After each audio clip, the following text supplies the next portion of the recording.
School शिक्षा परिवार राजस्थान जिला शाखा जालोर के बैनर तले भीनमाल के सेमकारी माता मंदिर के प्रांगण में सबसे पहले माँ के श्री चरणों में नमन करता हूँ। माँ सरस्वती को प्रणाम करता हूँ।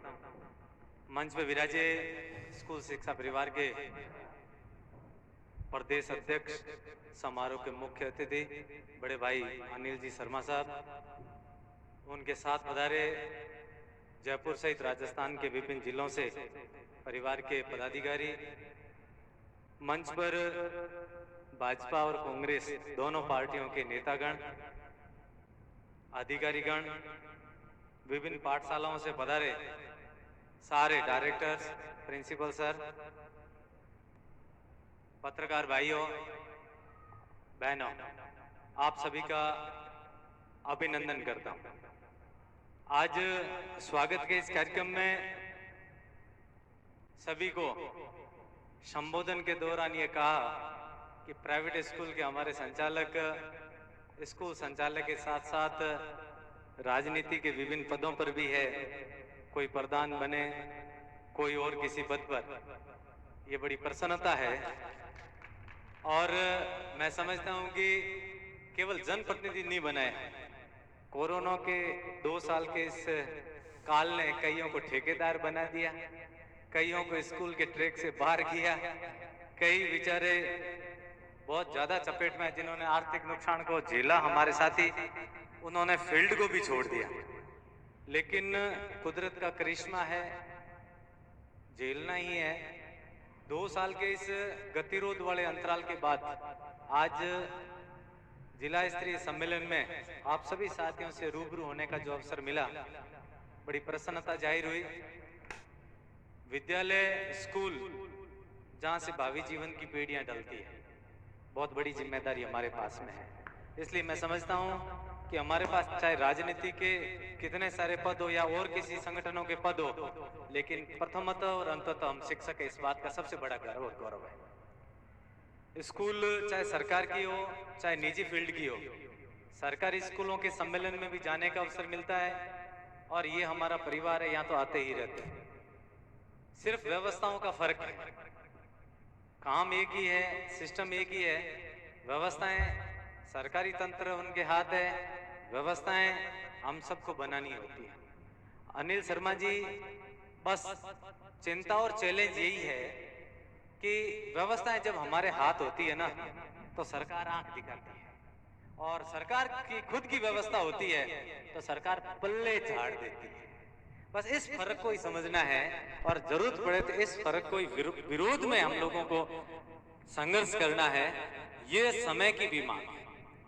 मैं आपका धन्यवाद ज्ञापित करता हूं कि कोरोना काल में कितनी सारी समस्याएं आई, कई संचालक साथी भी हमारे बीच नहीं रहे, इस बात का भी हमें गम है।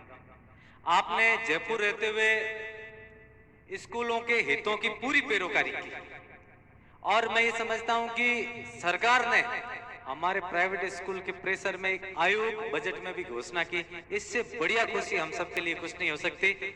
मैं मंच की ओर से और तमाम सदन से अपेक्षा चाहूंगा कि आप ताली बजा करके आप सम्मान करें। हम लोग संगठन का निर्माण, संगठन में रहना केवल पद के लिए, केवल जिम्मेदारी के लिए या फिर यहाँ आरटी के भुगतान के लिए नहीं, पूरा परिवेश परिदृश्य बदल गया है। पूरे देश के अंदर यूं आर्थिक नुकसान हम झेल रहे हैं, यूं जमाने के सामने ये साबित हो रहा है कि प्राइवेट स्कूल के संचालक है वो धनाढ़ धनी लोग हैं, और जरा सी भी मुसीबत होती है प्राइवेट स्कूलों को घेरने की कोशिश की जाती है। सरकार के तंत्र में, उनकी पाठशालाओं में, उनके स्कूलों में कितनी कमियां हो जाए, सरकार खुद सफाई देती है। और यहाँ जब प्राइवेट स्कूल में, अभी सर कह रहे थे कि आरटी के भुगतान में हमें स्ट्रगल करना पड़ता है, ये बहुत सारी हमारी जो समस्याएं है, ये जो भेद है, ये गैप है, इसके लिए सबसे अधिक अगर कोई चाबी है तो वो संगठन है। हमेशा हम कहते हैं संघे शक्ति कलयुगे, और आज के इस दौर के अंदर सबसे अधिक इसकी आवश्यकता है। और आपका ही जो शर्मा जी नेतृत्व है इसे पूरा कर सकता है। मैं उम्मीद करता हूं कि आप केवल एक जालोर जिले में, केवल जयपुर में नहीं बल्कि पूरे राजस्थान के अंदर एक महासंग्राम की तैयारी कर लें। मुझे अभी मन संचालक साथी ने कहा कि बीरबल जी अपनी आवाज को पुरजोर तरीके से रखेंगे।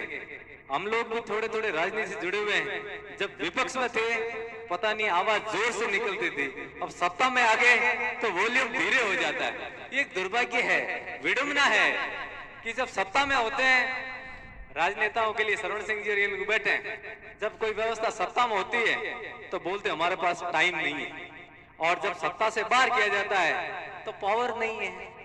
दोनों कंडीशन में नेता काम के नहीं है। इसलिए भरोसा अगर करना है तो खुद पर करना है, संगठन पर करना, अपने बैनर पे भरोसा करना है। हम नेताओं के भरोसे पे जाएंगे, मैं राजनीति पर ज्यादा नहीं बोलूंगा पर थोड़ा थोड़ा उसका दखल इसलिए कहूंगा कि नेता पे इसलिए भरोसा नहीं करना है कि दिल्ली जाते वक्त एयरपोर्ट पर उनके गले में गमछा दूसरा होता है और लौट के आते हैं तो गमछा दूसरा मिलता है। हम लोग कौन से एयरपोर्ट पर उनका इंतजार करें? हमारी एप्लीकेशन है जाते और आते रंग बदल देती है। इसलिए संघर्ष सिरोधार्य है, मानना पड़ेगा, हाथ में लेना पड़ेगा, मिलजुल करके काम करेंगे। व्यवस्थाएं हैं, डेमोक्रेसी है, दुनिया का सबसे बड़ा लोकतांत्रिक राष्ट्र है, तो व्यवस्थाएं आती जाती रहेगी। हम लोग उसको हमारी पाठशाला से, हमारे संगठन से दूर रखेंगे तो हम निश्चित रूप से एक व्यवस्थित पाठशाला का संचालन कर पाएंगे। अदरवाइज टुकड़े टुकड़े हो गए, बंट गए तो फिर देख लीजिएगा कि जालोर जिले में पिछले दिनों जो घटना हुई है, क्या हुई, कैसे हुई, इसकी डीप में जाना नहीं चाहते, लेकिन पूरे राष्ट्र स्तर पर जिसे फैलाया गया ये दुर्भाग्यपूर्ण है, इसे मानना पड़ेगा। ऐसी व्यवस्थाओं से दूर रहने के लिए जरूरत इस बात की है कि हम लोग हमारी भुजाओं पर ही ज्यादा विश्वास करें, विश्वास रखें। मैं मूल टॉपिक पे आते हुए, बहुत सारी दिक्कतें हैं, लेकिन एक सबसे बड़ा इश्यू ये है बड़ी स्कूलों में, छोटे स्कूलों में राइट टू एजुकेशन, एडमिशन वगैरह, इसके संदर्भ में आप स्पेशलिस्ट हैं, बहुत सारे वक्ता बोलेंगे। माध्यमिक शिक्षा बोर्ड को लेकर विसंगति है। मैं निवेदन करूंगा शर्मा जी आपसे कि सरकारी स्कूलें 8वीं से सीधी 12वीं बनाई जा रही है। पता नहीं प्रपत्र क कब तैयार होता है, ख कब होता है, ग कब, और सीधे बोर्ड के फॉर्म लिए जाते हैं। प्राइवेट स्कूल को सेकेंडरी बनाना होता है, प्रपत्र क ख ग भेजे भेजे कितने साल हो गए, इस तरह शुल्क ले लिया जाता है। बोर्ड के फॉर्म का लॉक नहीं खुलता जब आप 2000 रुपए उसमें नहीं डालते, फॉर्म नहीं खुलते, और विद्यार्थी के लिए फीस मांग लो। आपने इसको फॉर्म भरने से कैसे रोक लिया? आपने इस बच्चे को एडमिशन कैसे नहीं दिया? आपने इसका प्रवेश पत्र कैसे रोक दिया? अब रिजल्ट आ जाए तो आपने इसकी टीसी कैसे रोक ली? जनाब, इसने हमारे पैसे रोक लिए, उसका किसी के पास जवाब है क्या? किसी के पास जवाब नहीं होता। ये दुर्भाग्य है। छोटा सा, बहुत कम शब्दों में कहूंगा, सचिनानंद हीरानंद बादशाह अज्ञे ने एक छोटा सा एक लेख लिखा था, शेव और देव। छोटा सा व्यंग्य इसलिए कहना चाहूंगा कि बगीचों का एक खेत था और उसके पास से एक टूरिस्ट व्यक्ति यूं ही भ्रमण करने निकला। 2 बच्चे सेब के पेड़ पर थे और पूछा कि ये बगीचा किसका है? तो बच्चों ने कहा किसी औरों का है, सेब खाने के उद्देश्य से हम लोग यहाँ आ गए थे। कि यहाँ सेब क्या भाव मिलती है? पर्यटक ने पूछा।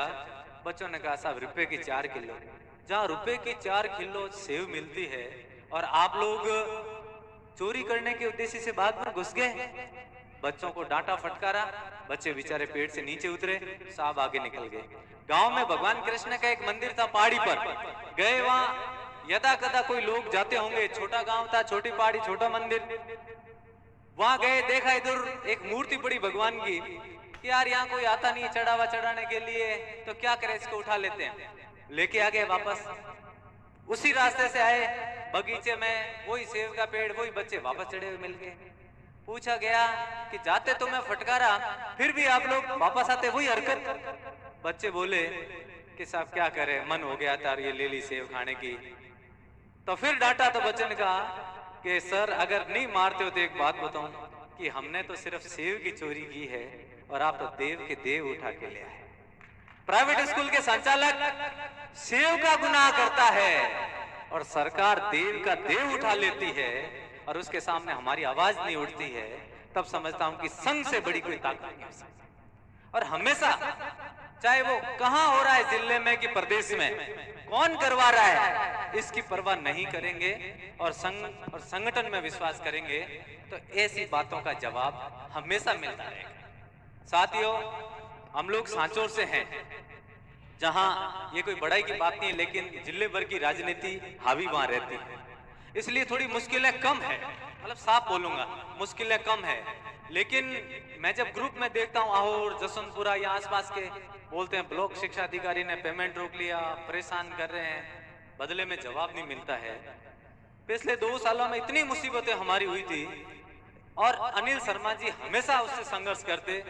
शर्मा जी निश्चित रूप से 2 लाइन आपके लिए मैं कहूंगा कि मंच धार में रहकर जो औरों का साहिल बनता है, जिम्मेदारी उसी को मिलती है जो निभाने के काबिल होता है। आप दरिया में रहकर दूसरों किनारा बनते हैं, निश्चित रूप से आपको जिम्मेदारी मिलेगी। और मैं समझता हूं अगर आप इसी तरीके से संघर्ष करोगे, भले ही विधानसभा के बाहर आपको कोई नहीं सुने, लेकिन जिस दिन प्राइवेट स्कूल के संचालकों ने चाह लिया, उस दिन विधानसभा के अंदर आप जैसे लोगों को सुनेंगे। कोई रोक नहीं सकता। कह रहे थे कोई प्रधान बने, हमारे एमपी साहब की स्कूल है, हरीश जी वहां से पधारे, स्कूल है सबकी। अगर बेहतर प्रतिनिधित्व किसी में क्षमता होती है तो उसे बेहतरीन प्लेटफॉर्म भी प्रकृति उपलब्ध करवाती है। हमारे दर्द को हम लोग जितना रोकेंगे, दर्द बढ़ता ही जाएगा। बेबाक बोले अपनी बात को, यहां जरूरत पड़े जिला मुख्यालय पे धरना लगाएंगे। और अनिल जी भाई साहब, मैं तो लाल 2-2.5 सालों सरकार में धरनों नहीं लगा सका, पर धरने की बहुत ही ज्यादा आदत है, मन में आ रही है। एक जोरदार धरना टिकाओ जयपुर में, आरटी की समस्या हो कि एग्जाम सेंटर की हो या और कोई भी हो, 100% शामिल होंगे, 100% शामिल होंगे। और आपके धरने को जितनी जैसी ताकत की आवश्यकता होगी, ताकत और खुराक दोनों देने की कोशिश करेंगे। लोकतंत्र में कोई नहीं पूछेगा कि आप, अरे सड़क पे जाओ ना भाई साहब, ट्रक चलते हैं हमारे हाईवे पर, पंजाब से लगाकर गुजरात तक जाते हैं, आप हॉर्न नहीं बजाओ, लाइटें नहीं करो, कोई ट्रक वाला साइड नहीं देता है। तो ये सरकारें हैं, ये राजनीतियां हैं, ये व्यवस्था है, ये अधिकारी है। जब तक आप लोग इन्हें लाइट नहीं दिखाओगे, आंख नहीं दिखाओगे, ये लोग साइड देने वाले नहीं है। हमारी टॉर्च और बैटरी को एनर्जी से भरना पड़ेगा, ताकत देनी पड़ेगी, और क्या बिगाड़ लेंगे। मैंने पहले भी उदाहरण दिया, आज भी दे रहा हूं। यहां बार बार कहा जाता रहा कि स्कूल में यह मिस्टेक हुई, मान्यता खत्म कर दी जाएगी। अनिल जी भाई साहब कई बार वक्तव्य दे चुके हैं। डूंगरपुर में एक स्कूल में अर्धवार्षिक परीक्षा में हेडमास्टर ने पूर्व विज्ञान सामाजिक विज्ञान एक जैसा ही होता है, लिफाफा खोल दिया था। विज्ञान की परीक्षा थी, लोकल परीक्षाओं में सामाजिक का खोल दिया। समान परीक्षा योजना ने टिप्पणी की, निदेशक माध्यमिक शिक्षा ने मान्यता खत्म कर दी।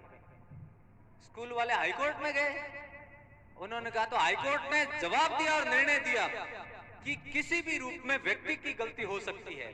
क्या सरकार के प्रिंसिपल इस तरह का पेपर खोलते, सरकार की स्कूल बंद होती या प्रिंसिपल के खिलाफ कार्रवाई होती? प्रिंसिपल के खिलाफ कार्रवाई होती। वहां भी तो प्रिंसिपल है ना, स्कूल और कमरे और बच्चों ने क्या गलती की है? मान्यता उसकी आजाद रही, क्योंकि हम लोकतांत्रिक देश के अंदर रह रहे हैं, जहां सरकार भी होती है, वहां हाईकोर्ट भी है, वहां मीडिया के लोग बैठे हैं, आप लोग भी, और चौथे रूप में हम भी हैं। न्याय आज भी जिंदा और जिंदा रहेगा। यहां अगर आपकी आवाज को रोका जाता है, कोई डरा दे धमका दे, मान्यता खत्म कर देंगे, उनके लिए पूरा मंच सेवा में तैयार है। और मंच से अगर बात नहीं बनती है तो राजस्थान का हाईकोर्ट, जिसकी पूरे दुनिया में साख है, वो हमारे लिए हमेशा हमेशा दरवाजे खुले, हर नागरिक के लिए खुले। डरने की क्या बात है? लेकिन दुखद बात यह है कि हम लोग हिंदुस्तानी लोग, चाहे वो स्कूल संचालक है, चाहे ये विभिन्न फील्ड में काम करने वाले लोग हैं, चाहे प्रजा है, सारे भावुक लोग हैं और बहकावे में इतने जल्दी आते हैं कि भावनाओं में भरे हुए लोग इतने बहकाव आ जाते हैं कि हमारा विभाजन जल्द से जल्द हो जाता है और फिर किसी मुद्दे पर 10 लोग उधर 10 लोग इधर और फिर बात नहीं बनती है। मैं समझता हूं कि अगर मुसीबत हम लोगों पे आती है, भावनाएं कैसी भी फैला दी जाए, लक्ष्य एक ही हो कि चाहे मैं हूं चाहे सामने वाला संचालक है, हम ही स्कूल परिवार के लोग हैं और वक्त पर हम एक दूसरे के काम आएंगे। यह संकल्प अगर हमारे मन में जिंदा रहता है तब जाकर के मुसीबतें हमसे दूर होगी। प्रतिस्पर्धा है, स्कूल भी है, सेवा है, समर्पण है, लेकिन साथ साथ में हमारा प्रोफेशन भी है और उस स्वार्थ में हम लोग कभी कभी सामने पाठशाला को प्रतिस्पर्धा वाला सेंटर मानते हुए अभिभावकों को वही अवसर प्रदान करते हैं। तब जाकर के ऐसी कमजोर ताकतें हम लोगों पे हावी होती है और फिर उसका नुकसान पड़ोसी के घर पे आग लगती है, माचिस हम उन्हें देते हैं तो जलते जलते कल हमारी झोंपड़ी हमारा मकान भी तो जलेगा। इस बात को अगर हम जहन में रखेंगे तो मुसीबतें कभी हमारे पास में नहीं आ पाएगी।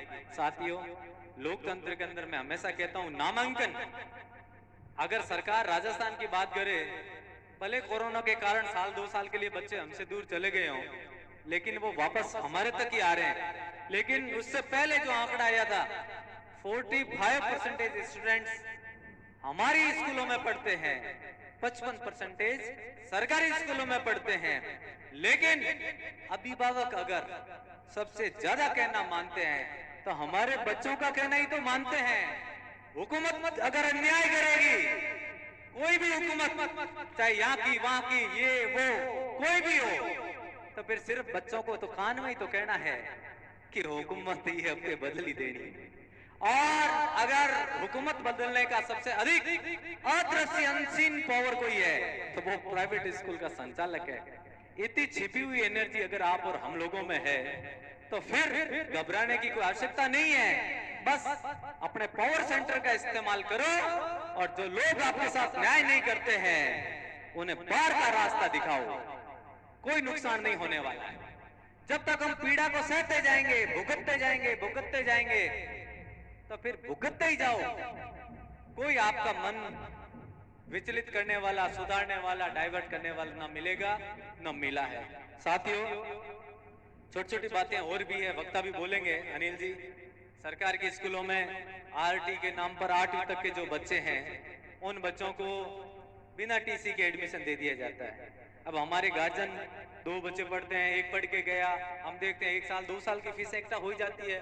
बहुत सारी बड़ी स्कूल के संचालक बैठे हैं, छोटी पाठशालाओं के लोग भी बैठे हैं। और ऐसी स्थितियों में अगर ऐसा होता है तो फिर ऐसी परिस्थितियों में हम 2-4 साल से फीस नहीं लेते हैं और 1-2 साल से बच्चे की फीस ड्यू हो जाती है। ऐसे 40-50 हजार हो जाते हैं। अगर 40-50 बच्चे हो जाएं तो मैं समझता हूं कि पूनम की रात तो आने वाली नहीं है, अंधेरा ही भुगतना होता है। ये व्यवस्थाएं रोकनी पड़ेगी। जब यहाँ दूसरी क्लास में बिना टीसी के एडमिशन नहीं मिल सकता, 5 साल से कम वाले बच्चों का एडमिशन हमारी स्कूलों में नहीं मिल सकता। मैंने मेरी बात को आरंभ में ही कहा था कि सिर्फ सिस्टम का फर्क है, वो भी वित्तीय प्रबंधन का, कि है क्या सरकार तुम्हें तनख्वाह देती है, हम बच्चों से ले रहे हैं, बाकी तो वही है ना, कमरों की साइज वही, पेपर वही, परीक्षा वही, मूल्यांकन वही, तो फिर क्या फर्क है? फिर ये रिकॉर्डली ऐसा डिफरेंस क्यों है? भाई साहब, आपसे मैं निवेदन करूंगा। और दूसरा एक महत्वपूर्ण, अगर मेरी बात सच लगे तो आप लोग ताली बजा करके अनिल जी भाई साहब को संदेश दे कि सरकारी स्कूलें हर ग्राम पंचायत में एक तो हो ही गई है। सीनियर सेकेंडरी 2, 3, 4 स्कूलें हो गई है और एक आध स्कूल को छोड़ दो सभी स्कूलों में अनिल जी परीक्षा का सेंटर बना दिया है। सभी स्कूलों में परीक्षा का सेंटर बना दिया है। वही केंद्र अधीक्षक प्रिंसिपल, वही टीचर ड्यूटी करने वाले, वही, और वहां का रिजल्ट बन जाता तैयार एकदम। और हमारे स्कूलों में परीक्षा का केंद्र कभी इधर कभी उधर, ना दूरियां ना नजदीकियां देखी जाती है। फिर ऐसा क्यों? और रिजल्ट सामने आते हैं जहां संस्थापन, हम किसी पाठशाला समालोचना करेंगे जहां स्टाफ फुल है, हम उनसे पढ़ के आए, पाठशाला हमारे से पवित्र मान ले, भले हम सम्मान करते हैं, लेकिन जहां स्टाफ मैथ का नहीं, साइंस का नहीं, इंग्लिश का नहीं, सीनियर सेकेंडरी में फिजिक्स केमिस्ट्री नहीं, और रिजल्ट में बराबर, ये हो कैसे सकता है? मेरा एक निवेदन है कि सरकारी स्कूलों में अगर आप बच्चों को दूर नहीं भेजेंगे कोई बात नहीं, स्टाफ को बदल दो, स्टाफ को बदल दो। अगर किसी परीक्षा केंद्र पर उसी स्कूल के बच्चे बैठ रहे हैं, प्रिंसिपल से सिर्फ एक पियून को मारा को कमरा खोलने के लिए, बाकी प्रिंसिपल से सारे शिक्षक दूसरे स्कूल में बदल दो और उनके यहाँ कर दो। और मैं बोलता हूँ यहाँ हम जालोर जिले के लोग बैठते हैं, हमारी परीक्षाएं डीसा में करवा दो, प्राइवेट स्कूल की। गुजरात में डीसा पड़ता है, राजस्थान में तो कह दोगे इनकी सरकार है, उनकी सरकार है, पालनपुर में करवा दो और ऐसा 3 साल 5 साल करवाओ। अगर राजस्थान के अंदर ये भजन लाल जी जो 100 में से 100 नंबर लाकर सम्मानित हुए, सैकड़ों संचालक प्राइवेट स्कूल से नहीं आए, तो मैं ये गर्दन गिरवी रख दूंगा, इस मन से ऐलान करता हूं। ऐसा क्यों नहीं करते हैं आप लोग? और रिजल्ट के लिए हमारा नामांकन बढ़ गया, अरे आपने उनकी फीस बाकी है यहां जोड़ दिया, आपने अपना परीक्षा केंद्र यहां बना लिया, आपने प्राइवेट स्कूल के मान्यता की धमकी देकर करके उसका शोषण कर लिया। और कभी पीरियड जिस स्कूल में खाली नहीं हो, फीसें 12-12 महीने की बाकी हो और पसीने से तर भीगा हुआ टीचर वहां खड़ा हो और वहां रिजल्ट के लिए स्कूल तरसती हो और सामने अंक मार्कशीट के रूप में बरसते हो, ये भेद हमें नहीं दिखता क्या? ये बहुत बड़ा सवाल है पारदर्शिता के लिए। हम नहीं कहते हम पे रहम करो, दया करो कि हमारा सेंटर वहां हो जाए। प्राइवेट स्कूल है, परीक्षा केंद्र पर कैमरा, सरकारी स्कूल है, वही परीक्षाएं, वही मौज। ऐसा क्यों भाई? परीक्षा के केंद्र होते हैं, परीक्षा के केंद्र। राजस्थान में कोई स्कूल वाला गलती करता है, प्राइवेट स्कूल थी, मीडिया के साथ ही बैठे थी भाई, थी, कौन कहता नहीं थी? अब जो है वो उस पे करो ना। आईपीसी क्या कहती है, कानून देश का, जो गुनाह करता है पनिशमेंट तो वो ही लेता है ना, अच्छा कार्य करता तो सम्मान भी तो उसे ही मिलता है ना, पड़ोसी तो सिर्फ ताली बजाता और करता क्या है? तो अगर कोई स्कूल गलती चाहे सरकार की करे चाहे गैर सरकारी करे, सम्मान और दंड अपने अपने हिस्सा का ही मिलना चाहिए। साथियों, अनिल शर्मा जी जयपुर से पधारे, आपके साथ बहुत सारे वक्ता हैं, बहुत सारी बातें आप सभी मंच के माध्यम से करेंगे। एक अंतिम निवेदन के साथ बात को पूरी करूंगा।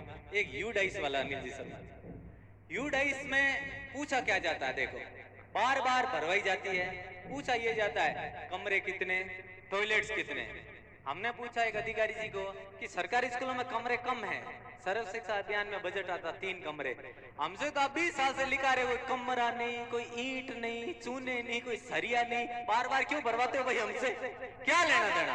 प्राइवेट स्कूल या तो हमारे खुद का भवन है या हमने किराए पे ले लिया है, इस बार कमरे ये है, अगली बार पता नहीं उसमें कमरों की संख्या कम होगी ज्यादा होगी। आप तो बार बार जब प्रपत्र क ख ग ले लो या फिर जब हम भवन परिवर्तन करते हैं तो इजाजत लेते हैं उसमें ले लो, बाकी हर रोज का ये क्या मचा रखा है? यूडाइस डाटाज भरो। अरे भाई आपके स्कूल के सर तो है, वो तो पीरियड चलते रहेंगे, एक्स्ट्रा एक्टिविटी में ही काम कर लेंगे। हम चलते स्कूल में टीचर को लगा नहीं सकते और एक्स्ट्रा टीचर लगा के यूडाइस जैसे भरे, इतना खजाना मंत्रालय हमारे पास तो है नहीं। अब दिल्ली के ऐसे आंकड़ों से क्या लेना चाहिए? जब स्वायत्ता है, प्राइवेट संस्थान है और उस संस्थानों के अंदर वो अपना मैनेजमेंट देख रहा है कामकाज, आपके मापदंडों में स्कूल नहीं चलता, आप नोटिस देकर के बंद करवा दीजिए। अगर मापदंड में चल रहा है तो उसका सम्मान करिए, यही आप सभी से निवेदन है। अंत में एक कविता की कुछ लाइन है, अनिल शर्मा जी मंच पे आ गए हैं, बस उनके सामने बोलकर मेरी बात को विराम देता हूं कि पीड़ा को शब्द के परिधान पहने दो, पीड़ा को शब्द के परिधान पहनाने तो दो, जिंदगी को गीत में ढलकर जरा आने तो दो, वक्त की ठंडक से शायद जम गई है मन की नदी, देखना बदले ये मंजर पहले धूप गरमाने तो दो, खोज ही लेंगे नया आकाश ये परिंदे, इन परिंदों को जरा पंख फैलाने तो दो, ए अंधेरों देख लेंगे हम तुम्हें भी कल सुबह, सूर्य को अपने सफर से लौट कर आने तो दो, कब तलक डरते रहेंगे हम, ये ना हो फिर वो ना हो, जो भी होना है उसे एक बार होने तो दो। आप सभी का बहुत बहुत धन्यवाद। जय हिंद, जय भारत।